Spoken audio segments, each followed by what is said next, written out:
You mentioned 200 plus customers there, which is a huge amount of customers for a company that started in 2006. Yeah. And I read it on maybe your website or an interview that you gave, that you started in '06, you had 4 staff, a windowless office, and a bright blue Jeep. And I remember seeing a picture of the bright blue Jeep as well.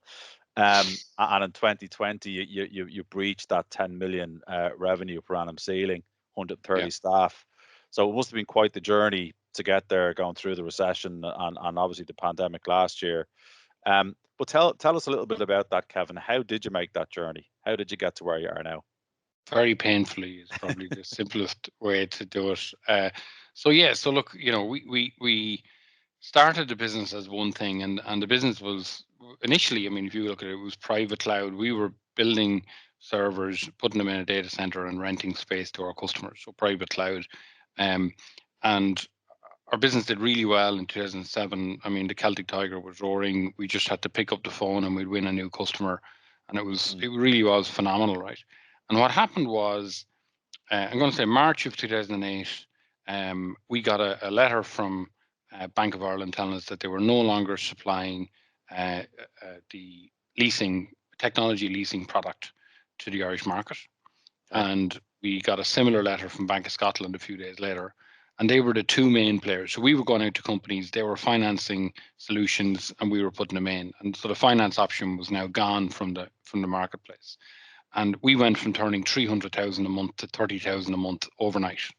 Wow. Which was catastrophic. And the reality is our prospect list continued to grow because you had a Northern Rock collapsing, you had all these things happening in the background, and we'd be just getting back up, and people would have the confidence to do a deal again. Yeah. And then something, Lehman's went, or whatever organization failed, and each time that happened, every decision was delayed.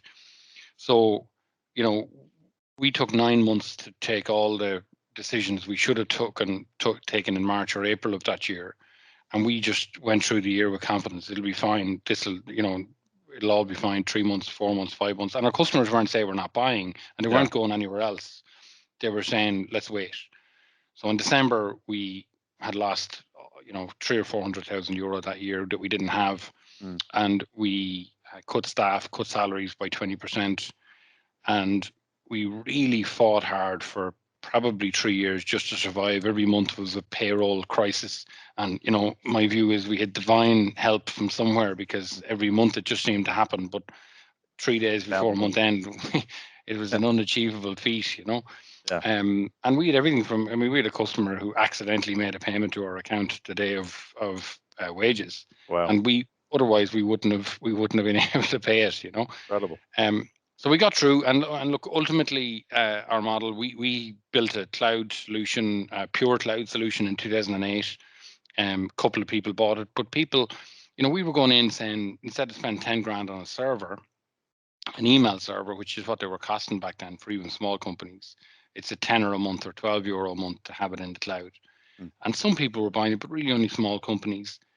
And then in kind of 10 and 11, when the real crunch of the recession was kind of hitting businesses from a cash flow point of view, they didn't want to invest in infrastructure. And we started to see big companies coming on board and going, let us move to the cloud, Witchy. And that journey then just started to grow. And we focused on recurring revenue. April 2011, we hit our break-even point. And really from then, we just, kept our head down, paid off our historical debt, which we didn't clear till probably the end of 2015. And it was a cash flow nightmare until 15. And then we got a bit of breathing space. And once we got breathing space, like we were only 2.5 million in 2014. Wow. And we were just under 20 million last year. We're probably going to do 22, 23 million this year. And that growth, so it's almost 10x growth over 7 years, say. And that's really come from actually having spare cash coming in that we can actually go out and hire people, which has always been our model. So, we've done our job announcement, and the reason is that we want more people to apply, which has been a challenge in the past. But 2, we want the market to know that we're going to continue to reinvest, we're going to continue to hire good people, and we're going to continue to build out to the future. We're not prepping our business for sale. We're prepping it for growth. Yeah, no, it's been a very, very long journey, but thankfully the last 5 years have been really enjoyable, and the first 7 or 8 years was a phenomenal education.